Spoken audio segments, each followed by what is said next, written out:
श्री दुर्गा सप्तशती एकादशो अध्याय। देवताओं द्वारा देवी की स्तुति तथा देवी द्वारा देवताओं को वरदान। मैं धुनेश्वरी देवी का ध्यान करता हूँ। उनके श्री अंगों की आभा प्रभात काल के सूर्य के समान है और मस्तक पर चंद्रमा का मुकुट है। वे उभरे हुए स्तनों और 3 नेत्रों से युक्त हैं। उनके मुख पर मुस्कान की छटा छाई रहती है और हाथों में वरद, अंकुश, पाश एवं अभय मुद्रा शोभा पाते हैं। ऋषि कहते हैं, देवी के द्वारा वहां महादैत्य पति शुंभ के मारे जाने पर इंद्र आदि देवता अग्नि को आगे करके उन कात्यायनी देवी की स्तुति करने लगे। उस समय अभीष्ट की प्राप्ति होने से उनके मुख कमल दमक उठे थे और उनके प्रकाश से दिशाएं भी जगमगा उठी थी। देवता बोले, शरणागत की पीड़ा दूर करने वाली देवी हम पर प्रसन्न हो। संपूर्ण जगत की माता प्रसन्न हो। विश्वेश्वरी, विश्व की रक्षा करो। देवी, तुम ही चराचर जगत की अधीश्वरी हो। तुम इस जगत का एकमात्र आधार हो, क्योंकि पृथ्वी रूप में तुम्हारी ही स्थिति है।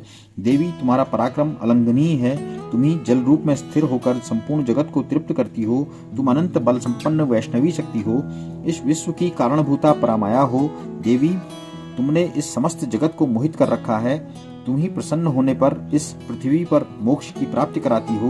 देवी, संपूर्ण विद्याएं तुम्हारी ही भिन्न भिन्न स्वरूप हैं। जगत में जितनी स्त्रियां हैं वे सब तुम्हारी ही मूर्तियां हैं। जगदम्ब, एकमात्र तुमने ही इस विश्व को व्याप्त कर रखा है।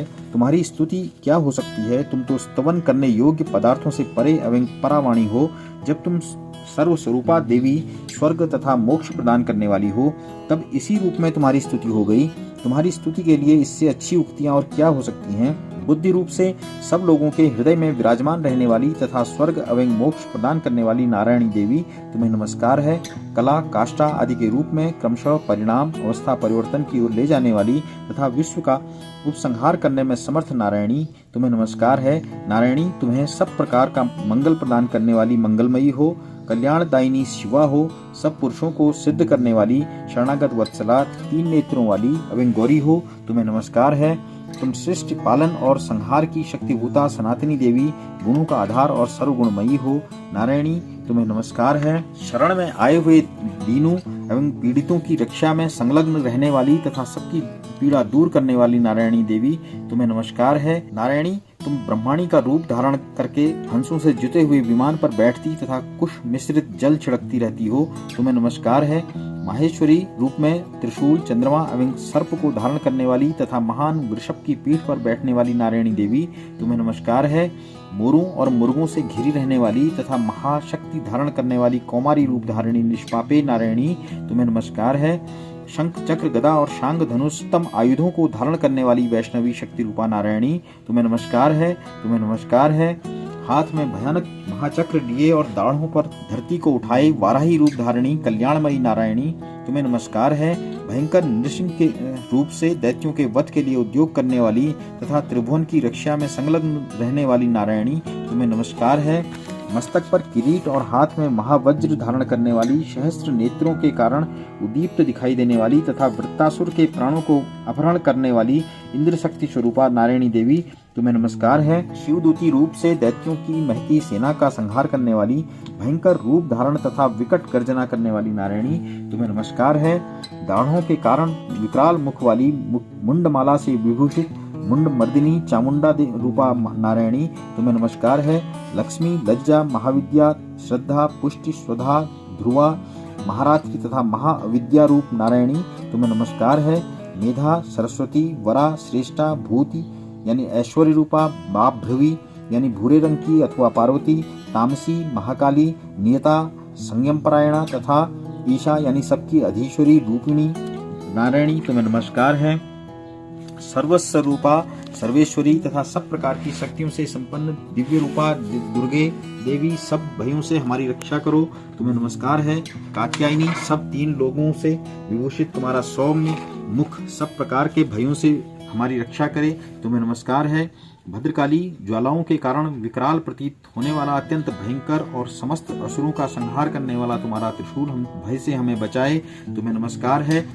देवी, जो अपने ध्वनि से संपूर्ण जगत को व्याप्त करके दैत्यों के तेज नष्ट किए देता है, वो तुम्हारा घंटा हम लोगों की पापों से उसी प्रकार रक्षा करे जैसे माता अपने पुत्रों की बुरे कर्मों से रक्षा करती है।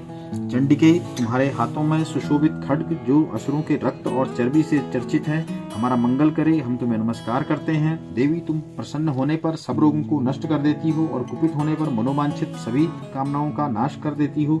जो लोग तुम्हारी शरण में जा चुके हैं उन पर विपत्ति तो आती ही नहीं। तुम्हारी शरण में गए हुए मनुष्य दूसरों की शरण देने वाले हो जाते हैं।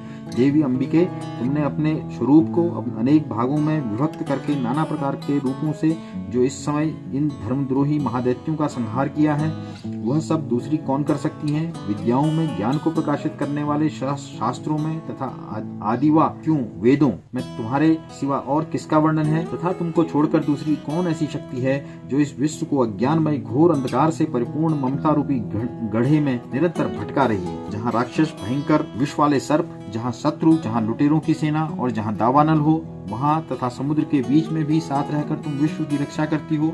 विश्वेश्वरी, तुम विश्व का पालन करती हो, विश्व रूपा हो, इसलिए संपूर्ण विश्व को धारण करती हो। तुम भगवान विश्वनाथ की भी वंदनीय हो। जो लोग भक्तिपूर्वक तुम्हारे सामने मस्तक झुकाते हैं वे संपूर्ण विश्व को आश्रय देने वाले होते हैं। देवी, प्रसन्न हो। जैसे इस समय असुरों का वध करके तुमने शीघ्र ही हमारी रक्षा की है, उसी प्रकार सदा हमें शत्रुओं के भय से बचाओ। संपूर्ण जगत का पाप नष्ट कर दो और उत्पात एवं पापों के फलस्वरूप प्राप्त होने वाली महामारी आदि बड़े बड़े उपद्रवों को शीघ्र दूर करो। विश्व की पीड़ा दूर करने वाली देवी, हम तुम्हारे चरणों में पड़े हुए हैं, हम पर प्रसन्न हो। त्रिलोक निवासियों की पूजनीय परमेश्वरी, सब लोगों को वरदान दो। देवी बोली, देवताओं, मैं वर देने को तैयार हूँ। तुम्हारे मन में जितनी इच्छा हो वर मांग लो। संसार के लिए उस उपकारक वर को मैं अवश्य दूंगी। देवता बोले, सर्वेश्वरी, तुम इसी प्रकार तीनों लोकों को समस्त बाधाओं से शांत करो और हमारे शत्रुओं का नाश करती रहो। देवी बोली, देवताओं, वैवस्वत मनवंतर के 28वें युग में शुंभ और निशुंभ नाम के दो अन्य महादैत्य उत्पन्न होंगे। तब मैं नंदगोप के घर में उनकी पत्नी यशोदा के गर्भ से अवतीर्ण हो विंध्याचल में जाकर रहूंगी और उन दोनों असुरों का नाश करूंगी। फिर अत्यंत भयंकर रूप से पृथ्वी पर अवतार ले मैं वैप्रचित्त नाम वाले दानवों का वध करूंगी। उन भयंकर महादैत्यों का भक्षण करते समय मेरे दांत अनार के फूल की भांति लाल हो जाएंगे। तब स्वर्ग में देवता और मर्त्यलोक में मनुष्य सदा मेरी स्तुति करते हुए मुझे रक्तदंतिका कहेंगे। फिर जब पृथ्वी पर 100 वर्षों के लिए वर्षा रुक जाएगी और पानी का अभाव हो जाएगा, उस समय मुनियों के स्तवन करने पर मैं पृथ्वी पर अयो निजा रूप में प्रकट होंगी और 100 नेत्रों से मनुष्यों को मुनियों को देखूंगी। अतः मनुष्य शताक्षी इस नाम से मेरा कीर्तन करेंगे। देवताओं, उस समय मैं अपने शरीर से उत्पन्न हुए शाकों द्वारा समस्त संसार का भरण पोषण करूंगी। जब तक वर्षा नहीं होगी तब तक वे शाक ही सबके प्राणों की रक्षा करेंगे। ऐसा करने के कारण पृथ्वी पर शाकंभरी के नाम से मेरी ख्याति होगी। उसी अवतार में मैं दुर्गम नामक महादैत्य का भी वध करूंगी। इससे मेरा नाम दुर्गा देवी के रूप में प्रसिद्ध होगा। फिर मैं जब भीम रूप धारण करके मुनियों की रक्षा के लिए हिमालय पर रहने वाले राक्षसों का भक्षण करूंगी, उस समय सब मुझे भक्ति से नतमस्तक होकर मेरी स्तुति करेंगे। तब मेरा नाम भीमा देवी के रूप में विख्यात होगा। जब अरुण नामक दैत्य तीनों लोकों में भारी उपद्रव मचाएगा, तब मैं तीनों लोकों का हित करने के लिए 6 पैरों वाले असंख्य भ्रमरों का रूप धारण करके उस महादैत्य का वध करूंगी। उस समय सब लोग भ्रामरी के नाम से चारों ओर मेरी स्तुति करेंगे। इस प्रकार जब जब संसार में दानवी बाधा उपस्थित होगी, तब तब अवतार लेकर मैं शत्रुओं का संहार करूंगी। इस प्रकार श्री मार्कंडेय पुराण सावर्णिक मनवंतर की कथा के अंतर्गत देवी महात्म्य में देवी स्तुति नामक 11वां अध्याय पूरा हुआ।